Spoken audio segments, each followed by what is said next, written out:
سبيل الدموع سبيل مريح تنهدى يا صاحي كي تستريح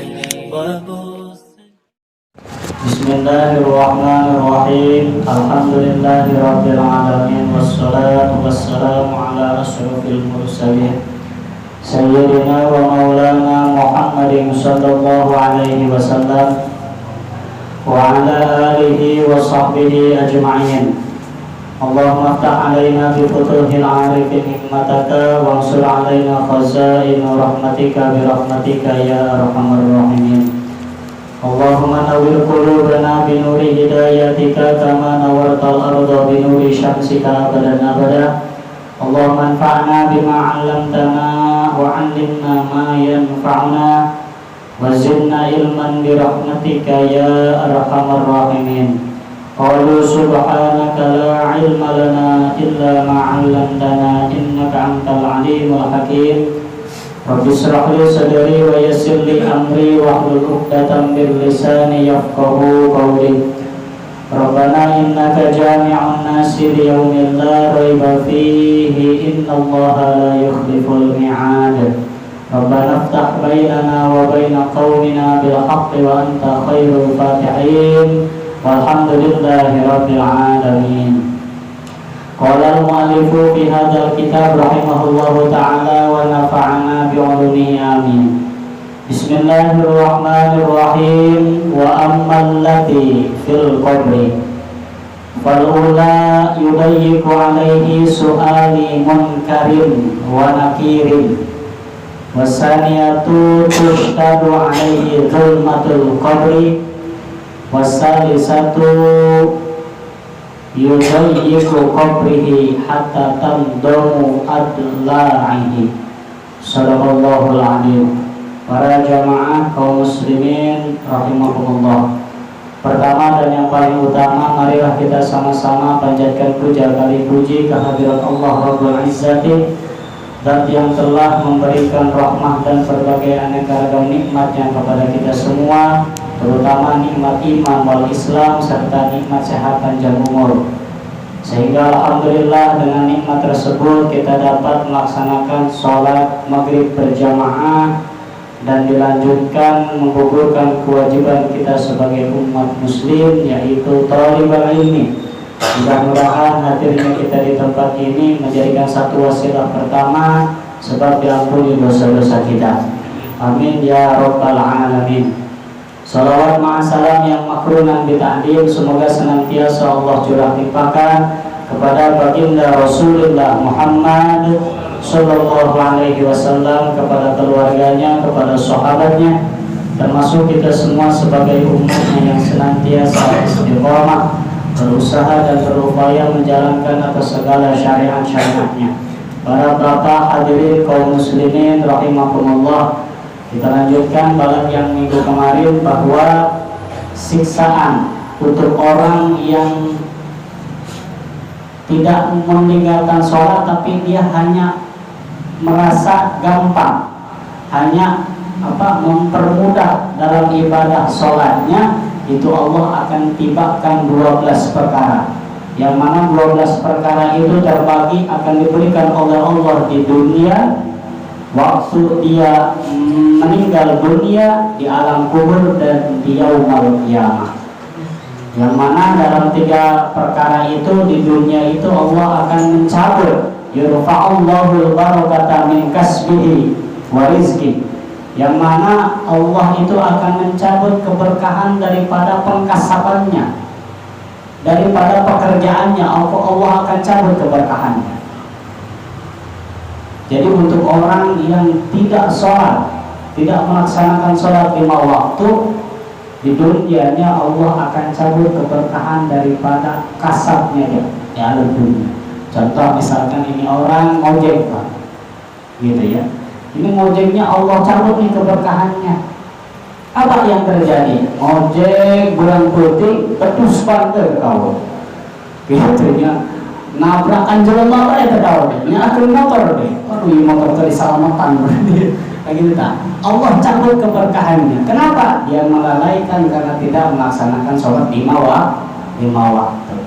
Nah makanya seperti minggu-minggu kemarin saya katakan mau sesibuk apapun kita kerja di alam dunia ini, utamakanlah sholat 5 waktu. Kita belum bisa misalkan berjamaah, Pak Ustaz, setidaknya jangan meninggalkan, Pak. Ya suka ada kalimat di kampung man, petani kayak gini ngomong. Dia punya sawah hektaran, gitu ya, punya sawah banyak, tapi tidak keimanannya tipis. Ini yang jadi bahaya. Apa? Sawah banyak diurus sama dia doang, suami sama istri. Hanya apa? Dohor enggak, asar enggak, maghrib enggak, isya enggak, subuh keulangan. Nah, bilang sudah tandur luar biasa, durung hujan, musim hujan kualinya, durung hujan. Tandurannya beak sama keong, Pak, habis sama keong.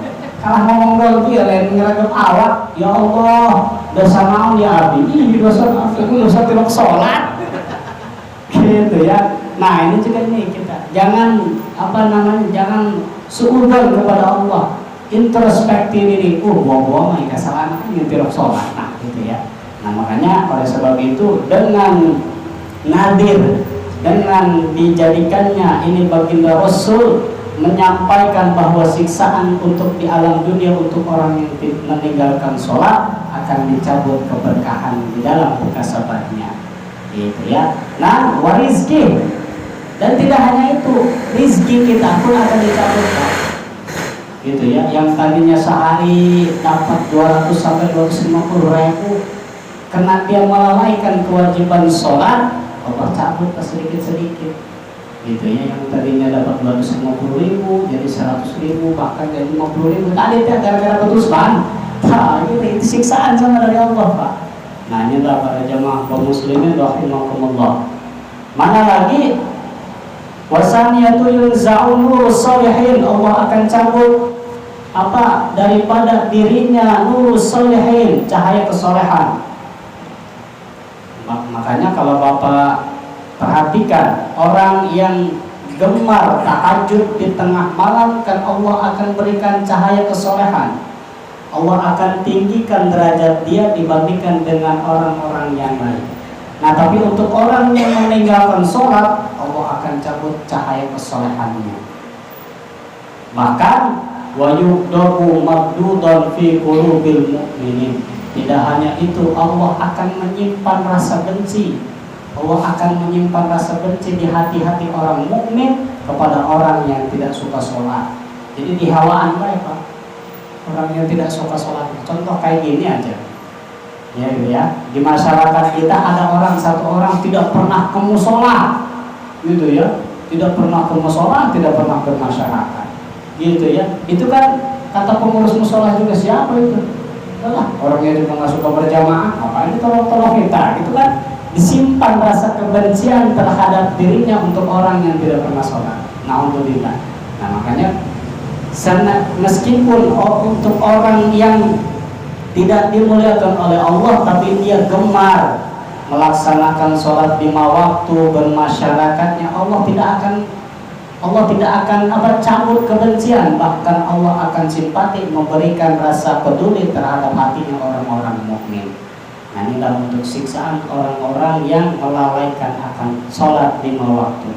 Tidak hanya itu, wa amal lati indallah, Allah pun akan memberikan siksa di saat sakratul mautnya. Yang pertama, yuqbalu ruhuhu atsyana, Allah akan cabut ruh ketika sakratul maut, dia merasakan atsyana syadidah, haus yang sangat luar biasa, hausnya yang sangat luar biasa, sehingga dalam dirinya mengatakan ini kira-kira diberikan air satu dunia pun tidak akan cukup untuk menahan rasa haus pada sakaratul maut.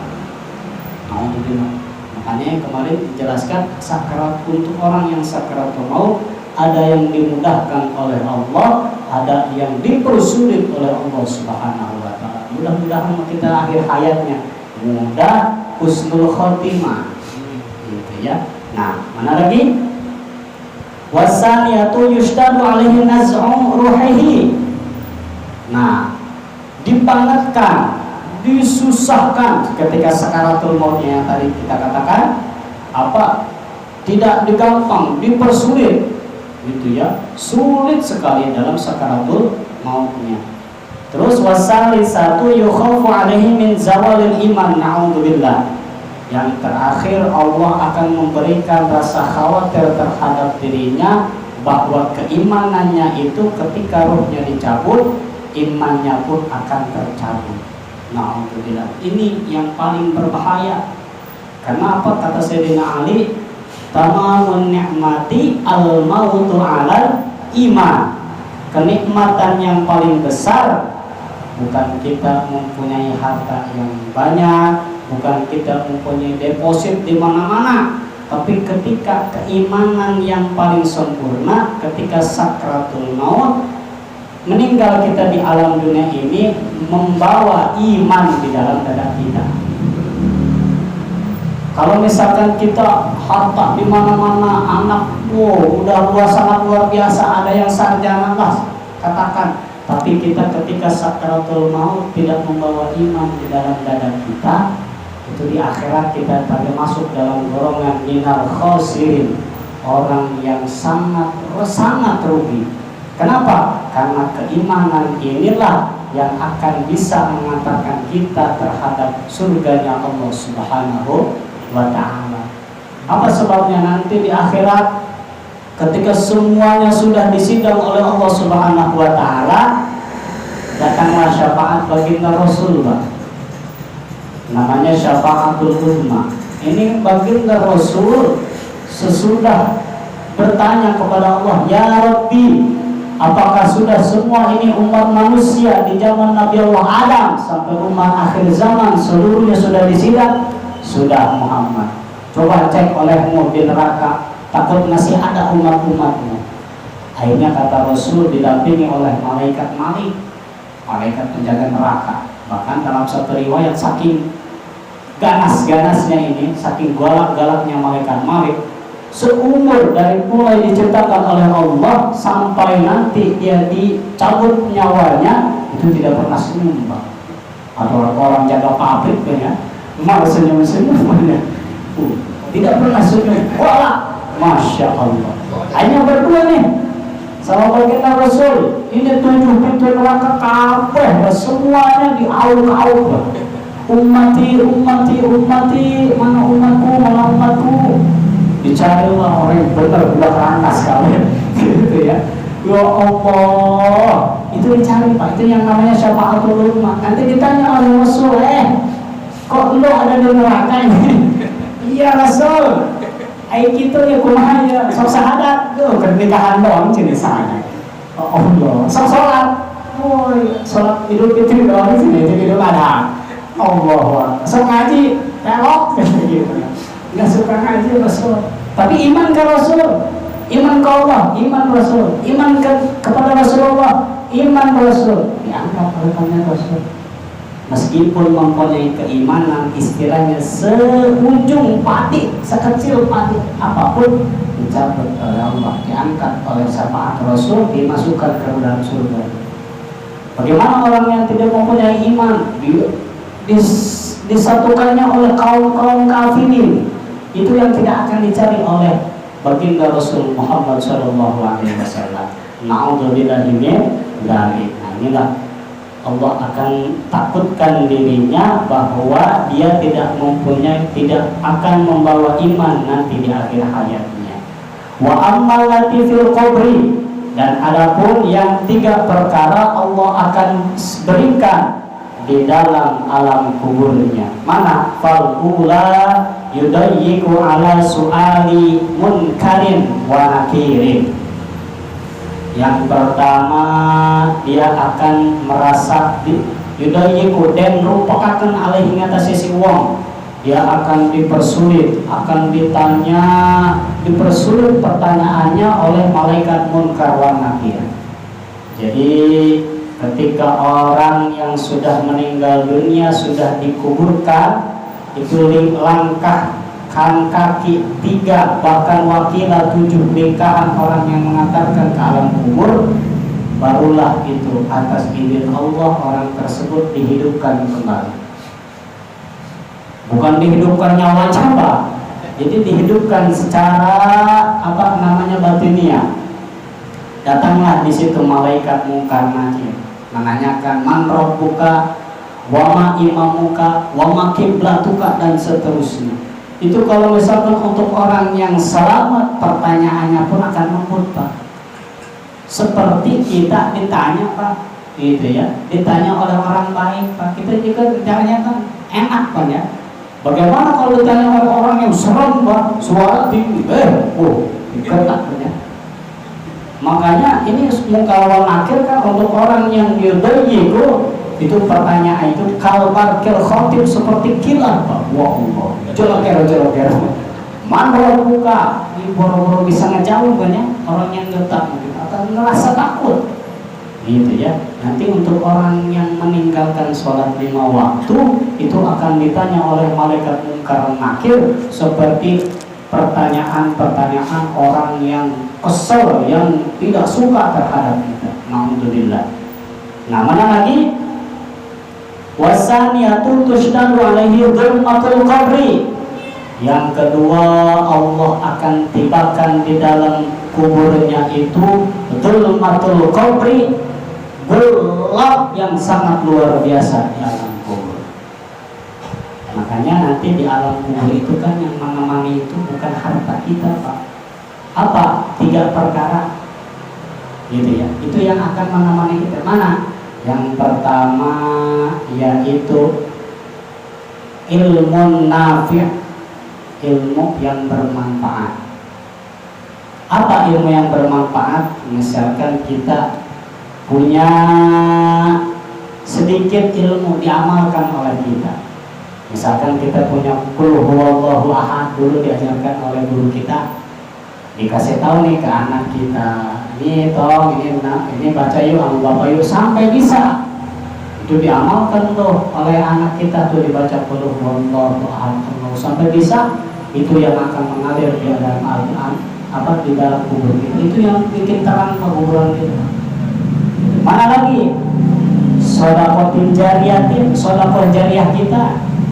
Bahkan di dalam riwayat kalau tidak salah dihikayatnya seperti ini Pak.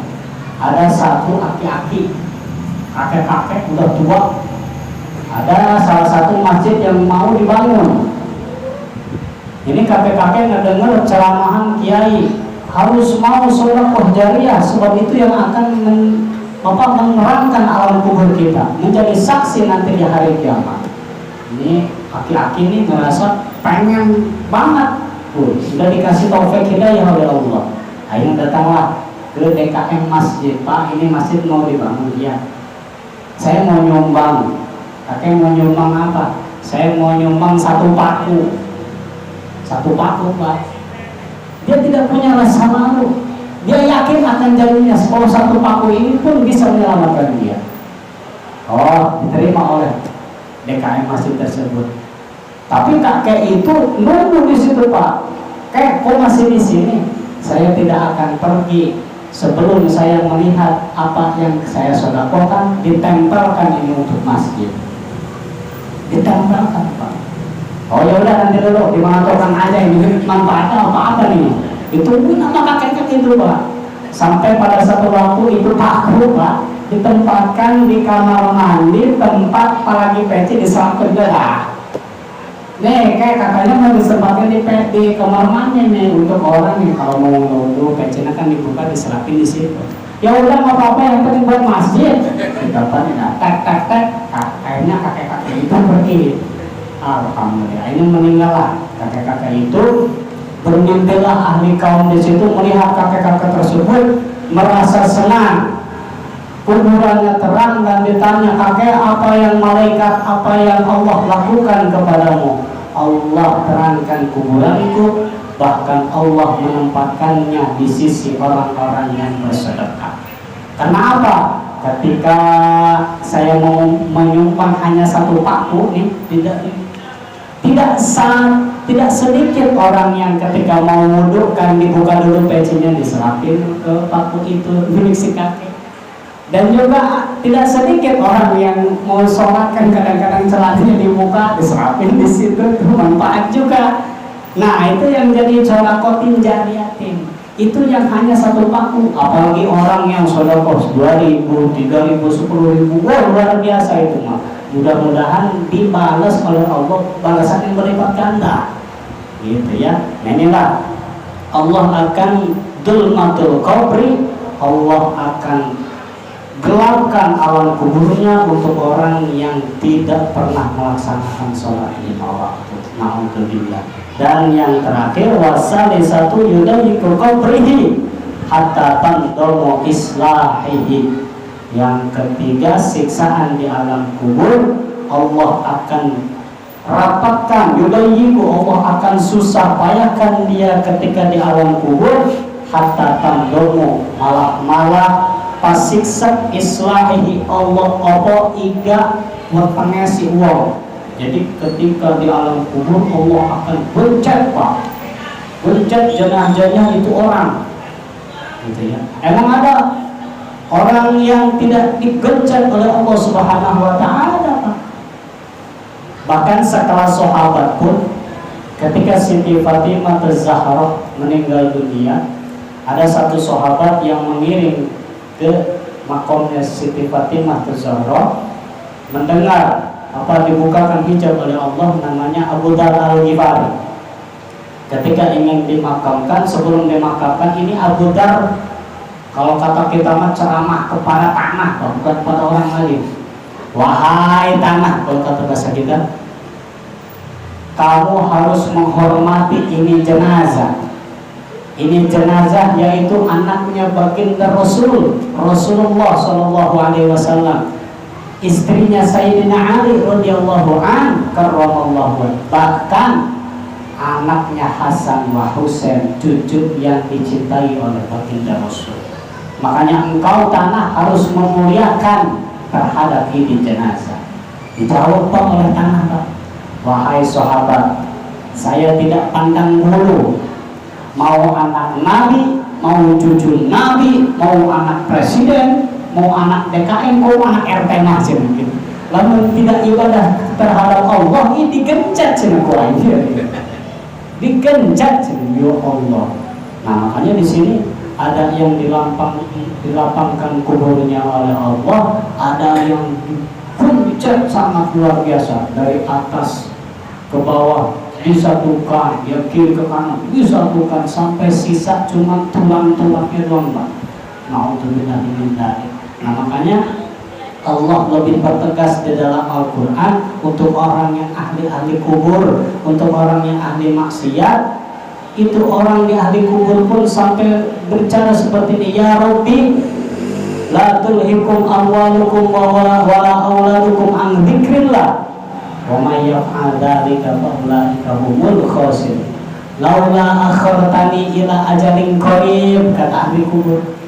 Ya Allah, jikalau engkau mentempokan meninggal kita di alam kubur kita ini, niscaya jikalau engkau menghidupkan kami, kata ahli kubur, diberi satu kali kesempatan lagi aja untuk hidup di alam dunia, niscaya kami akan melakukan amalan-amalan soleh. Itu kata ahli kubur, kan? Saking merasa menyesalnya, kami akan mengamal soleh di alam dunia, kami akan melaksanakan sholat 5 waktu, kami akan rajin sering tolong ilmu, kami akan rajin sedekah, bahkan kami akan melaksanakan amalan-amalan soleh yang lain. Izinkan kami hidup lagi di alam dunia. Bagaimana kata Allah, wallahu khabirun bima ta'malun. Kau tidak ada apa-apanya, kau tidak akan diberi hijab oleh Allah Subhanahu Wa Taala. Makanya untuk ahli kubur ini, cerita pertama ahli kubur, begitu dia mengetahui ada di ahli kubur, kalau misalkan Allah buka hijab untuk telinga orang di sekeliling makam tersebut, niscaya akan meninggal, Pak. Saking kerasnya cerita ahli kubur, gitu ya. Begitu dihidupkan, Pan tadi kermojek gitu ya, orang matinya kermojek, dihidupkan oleh Allah, Kan tadi lagi makan bakso, gitu. Orang yang meninggalkan karena ada bakso, gitu ya. Dia ngusap ke atas, ke hidung ada kapas, ke telinga ada kapas, ke bawah pun semua ada kapas. Dia melihat ke ujung rambut sampai ke ujung kaki, melihat bahwa dia sudah di alam kubur, menjerit yang sangat luar biasa. Untuk orang yang selamat, Allah berikan cahaya kecil.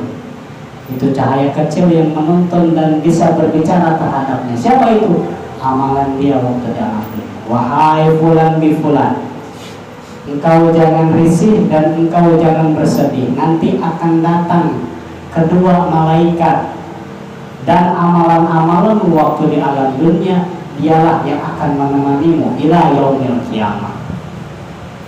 Jadi kalau misalkan kita mempunyai amal yang soleh waktu di alam dunianya, itulah yang akan menemani kita sampai ke hari kiamat. Bagaimana kalau misalkan amalan soleh yang menemani kita itu, kalau misalkan kita laki-laki, yang menemani kita itu ya wangi, cantik, pibotahur.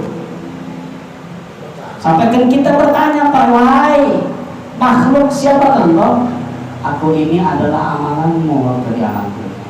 Aku ini adalah sholatmu. Aku ini adalah berjamaahmu. Aku ini adalah sodakohmu. Itu yang menemani kita, Pak. Gitu ya. Tapi kalau misalkan ini orang di alam dunia ini durjana, kepada ulama membenci, tidak pernah sholat satu waktu pun, itu di alam kuburnya pun akan ditemani, Pak. Tapi kalau ditemaninya beda sama yang tadi, nyeruik, nyebau, ya pinceng galon. Ditanya, Pak, lu siapa sih? Ada di sini. Nggak betah gue dengan kalau ada lo. Aduh, itu lebih galak, Pak. Gimana gua aja?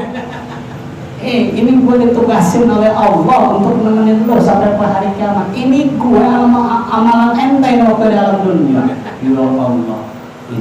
Bagaimana rasanya, Pak, kalau kita sekamal sama orang yang kayak gitu, Pak? Jangankan di alam kubur, sekamal aja pun nggak betah, Pak.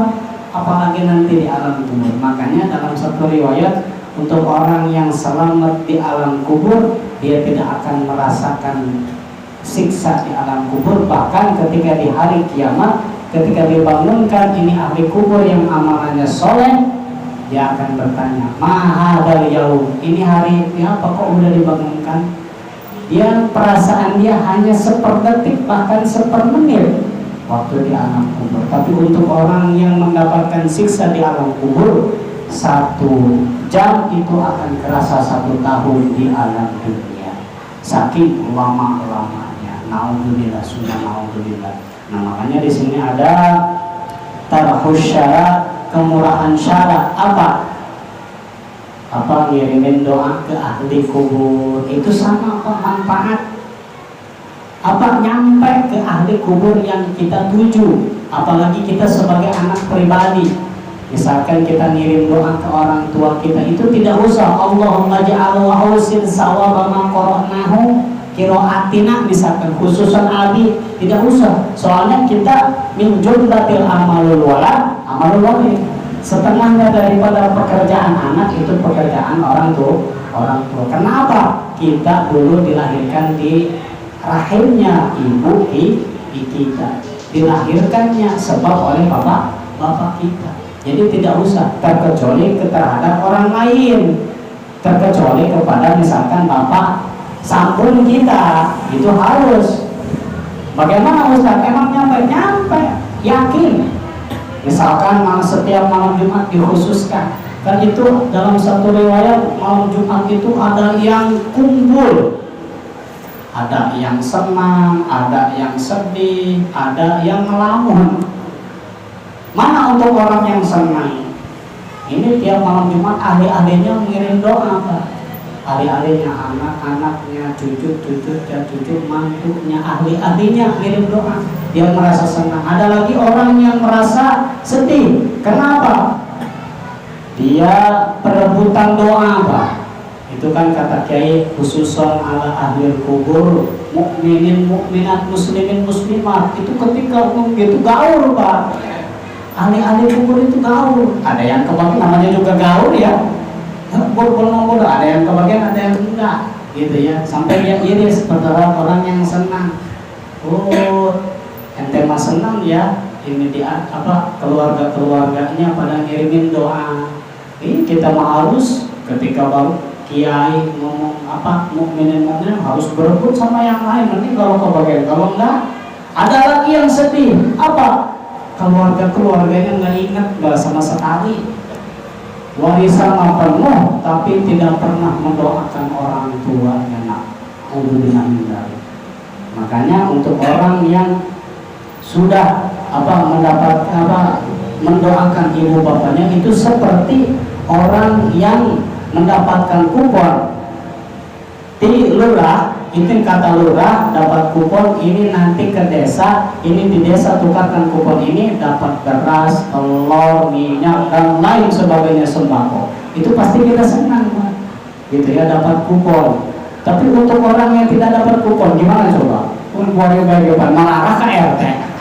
Brengsek dong. Saya kamu memang ada air depan gitu tak? Ini ada kupon juga tuh sini coba. Ada yang dikasih kupon oleh malaikat nih. Ente ali-ali ente nih tadi ngirimin doa dikasih itu kita senang, tapi malaikat ada yang nyobain kita, nggak peduli kita, itu pas sedih kan ya, mau protes bukan RT malah dikasih ada, nah tinggal hanya sedihnya. Nah makanya kita hal yang pertama doa, Rabbi habli minas sholihin, jadikanlah anak turunan kita orang-orang yang soleh. Gitu ya, supaya apa? Supaya bisa mendoakan kita ketika kita sudah di alam kubur. Itulah, gitu ya. Sekolah tinggi silahkan, tapi jangan lupa yang paling utama anak kita belajar Al-Quran. Sebab itulah yang bisa menyelamatkan kita fiddin wa dunya wal akhirah. Itu yang bisa menyelamatkan kita, Pak. Punya anak 7 misalkan, yang 2 khusus buat agama tuh, jadi ustaz, jadi kiai, nggak apa-apa. Cita-cita ini wenang, gitu ya. Yang 5 udah nggak apa-apa, mau jadi dokter, jadi jenderal, jadi dan lain sebagainya, jadi S1 nggak apa-apa. Yang penting didasari dengan bisa baca Al-Quran. Kan enak tuh, karena kalau anak ada 7 bisa baca Quran. Ketika kita sakaratul maut, datang anak kita yang jadi ustaz, Bapak ingin Bapak sedang sakaratul maut, mau dicabut nyawanya oleh Allah, yuk sama-sama ikutin saya, Pak. La ilaha illallah. Itu dituntun kita, Pak. Gitu ya. Insya Allah ketika Bapak punya anak seperti itu, Bapak mautnya juga mau gitu ya. Saya cek bahasa gitu ya. Nah, ada anak kita yang jadi dokter pun, tapi sudah bisa baca Quran. Dokter masuk ini. Aduh, Bapak, itu mencurikan orang. Aduh, aja, Ibu, Bapak, ayo ajiin gak? Orang tua saya ini lagi sakaratul maut, semuanya ngaji Yasin, ngaji tabarok dan lain sebagainya. Ada lagi anak kita yang jenderal, tapi sudah bisa baca Quran. Terus sudah kita sedang sakaratul maut, dibacakan ayat Al-Quran, Tabarok, Yasin, Waqiah. Jangan mentang-mentang anak jenderal kan ya, baca Quran terbisa tegas jenderal. Saudara, Bapak orang yang kersakarat gitu. Ayo orang bacakan Yasin bareng-bareng, siap gerak gitu ya. Nah inilah perumpamaan untuk orang yang sedang sakaratul maut. Mana lagi? Wa ammal lati fi yaumil qiyamah, yang 3 yang terakhir, Allah akan tibakan terhadap seseorang yang tidak suka sholat 5 waktu, siksaan di yaumil qiyamah. Fal ula yushtadu alaihi hisabuhu, Allah akan persulit ketika hisabannya di yaumil qiyamah. Jadi ketika nanti di mizan, Allah akan beratkan hisabannya, Pak. Fulan bin fulan maju, ditimbang berat ke belah kiri, waduh itu udah nggak bakal selamat. Kalau ke belah kiri langsung dipukul oleh malaikat ke bawah gitu ya. Ada lagi fulan bin fulan mengendor ke belah kanan, itu pasti bakal ditaikan oleh Allah di alam dunia. Makanya hisaban di sini baginda Rasul pun ketika sakratul maut berdoa, Allahumma ij'alni miskina wahsyurni fi zumrati miskina. Ya Allah, jadikan aku orang miskin dan kumpulkan aku di yaumul qiyamah bersama orang-orang miskin. Ini Pak, doa yang tidak pernah dibaca oleh umatnya, Pak. Gitu ya. Kita makan doanya Allahumma ya ghaniyyu aghnina. Ya Allah, sugihkeun kami, ya Allah, kaya rayakeun kami. Kan gitu tak? Kita mah doanya. Apa sih yang kita mampu doa jadwal seperti itu kan kita belum kuat, makom kita belum sampai makom wali, gitu ya. Tapi meskipun begitu, kita selalu berharap meskipun kita mempunyai harta, apa tidak bisa seperti wali-wali Allah yang kalau misalkan terhadap dunia sudah tolak tuh isarasan, sudah tolak tidur terhadap dunia. Itu kalau udah makom seperti itu, yakin itu sudah makom wali. Kalau kita mah hanya mengucap tolak kesalahan, tapi besok ada yang ngasih 50.000, nggak ditanya lagi, makasih, gitu ya. Kan kalau udah tolak kesalahan mah ini apa sebabnya ngasih seperti ini? Apa elatnya kok tiba-tiba ngasih seperti ini? Nah itu ya. Nah inilah. Mana lagi wasaniyatu yaqdabu alaihi rabbul. Yang nomor kedua, ikut nikah bendu alaihi ngatasi si uang sopo pangeran si uang. Allah akan merasa benci terhadap orang tersebut. Jadi Pak, dalam pandangan Allah itu Allah akan benci terhadap orang yang tidak sholat. Na'udzubillah, gitu ya. Yang terakhir wasalisatu yu'aqibahullahu binnar. Allah sebelum misalkan di hisaban ini, terlebih dahulu Allah akan perlihatkan tempat dia di neraka. Ketika dihisabnya Pak, na'udzubillah summa na'udzubillah. Inilah ke-12 siksaan untuk orang yang menggampangkan melaksanakan sholat 5 waktu. Terus mana lagi? Wa qala alaihi salatu wassalam, man mana'a min nafsihi khamsata mana'allahu minhu khamsata. Diteruskan oleh baginda Rasul, kata Nabi, barang siapa yang mencegah terhadap dirinya 5 perkara, maka Allah pun akan mencegah terhadapnya 5 perkara. Mana diantaranya? Al-awwal man mana'a du'a mana'allahu minhul ijabah. Yang nomor pertama yaitu barang siapa yang tidak pernah berdoa, maka Allah akan mencegah daripada dirinya diijabah. Atau kemana diijabah, doa pelok, gitu ya. Nah, jadi dengan kata lain, Nabi di sini menyuruh kepada kita sering-seringlah berdoa. Sering-seringlah berdoa. Kenapa? Ud'uni astajib lakum. Itulah janji Allah. Berdoalah kepadaku, niscaya akan aku ijabah. Memang kata ulama banyak berpendapat, salah satu sebab karena doa kita belum diijabah itu beberapa faktor. Yang pertama itu ingin mendengarkan keikhlasan doa kita. Yang kedua ingin menghapus dosa-dosa kita. Dan yang ketiga, Allah ingin sekali mendengarkan rintihan tangisan ketika kita berdoa terhadap Allah. Jadi tidak cukup hanya kita, ya Allah, kita udah sering doanya, ya Allah, ngerti kali lah, alhamdulillahirabbil alamin. Itu tidak cukup Pak. Ya meskipun Allah tahu, Pak Ustadz, saya mah bisa bahasa Arab kayak kiai-kiai. Allahumma inna nas'aluka salamatan fid. Doa kita aja udah. Ya Allah, saya mau ilmu yang bermanfaat. Saya mau diberikan taufik hidayah, panjang umur yang barokah. Ketika saya maut di alam dunia ini, mau husnul khotimah. Cukup gitu Pak. Karena apa? Allah itu maha alimun. Allah itu maha mengetahui. Gitu ya. Yang terpenting adalah kata Nabi, doa kita jangan diputuskan, karena ketika kita memutuskan doa, itulah disitulah tempatnya Allah putuskan juga keijabahan kita terhadap Allah. Jadi jangan berhenti-hentinya berdoa. Salah satunya ba'da sholatil maktubah, sesudah melaksanakan sholat fardu,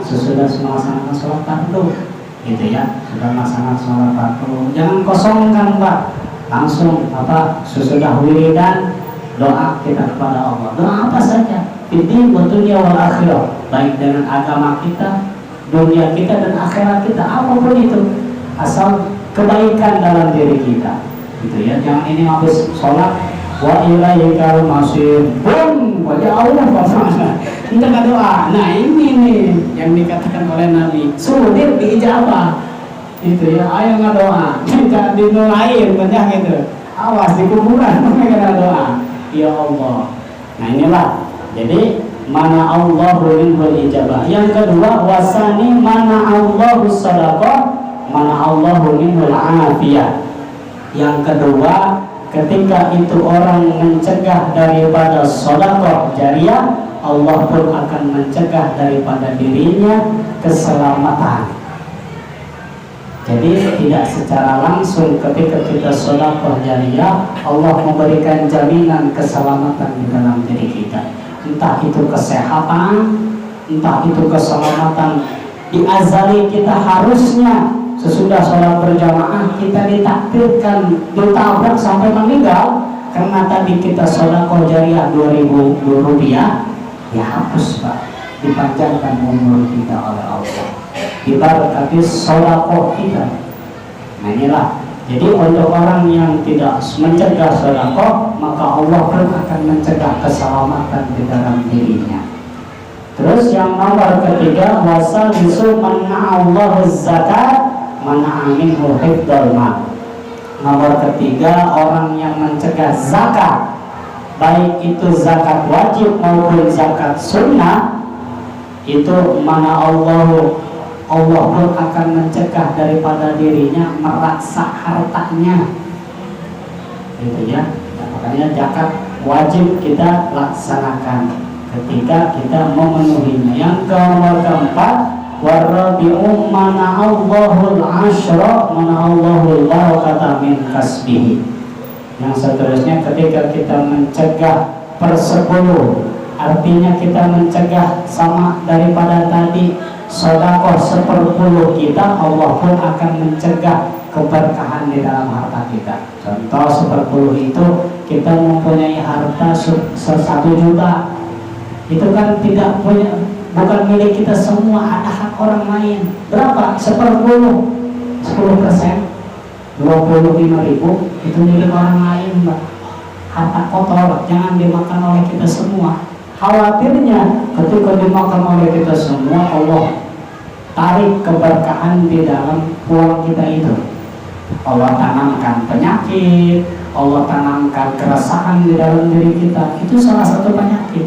Makanya ketika kita punya uang segitu, ada hak orang lain 25.000, kasih ke yang muhakkikin, yang berhak menerimanya. Siapa? Masakin, orang-orang miskin di tempat peribadahan.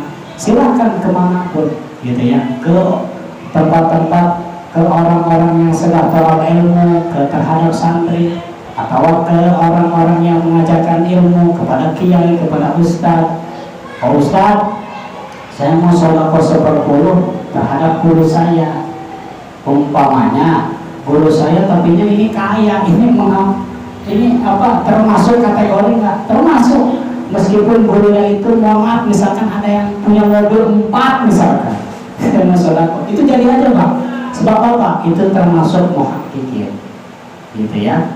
Nah terus yang kelima, yang terakhir, wal khamisu man mana'al hudurul jamaah mana'allahu minhu syahadah. Na'udzubillah. Nomor kelima, ketika orang yang mencegah di dalam dirinya hadir di tempat berjamaah salat 5 waktu, maka Allah pun akan mencegah daripada lisannya mengucapkan syahadat. Apa syahadat itu? La ilaha illallah.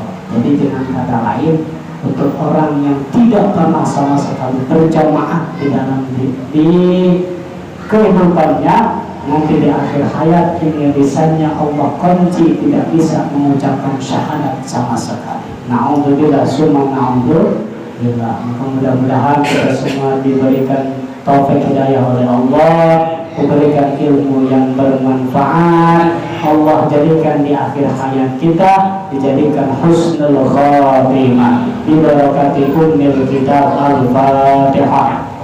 A'udzubillahi minasyaitonir rajim. Bismillahirrahmanirrahim. Alhamdulillahirabbil alamin arrahmanir rahim maliki yaumiddin. Iyyaka na'budu wa iyyaka nasta'in. Ihdinas siratal mustaqim. Shiratal ladzina an'amta 'alaihim ghairil maghdubi 'alaihim waladdallin. Amin. Allahumma shalli wa sallim wa barik ala sayyidina Muhammadin fil awwalin wal akhirin wa barik wa sallim wa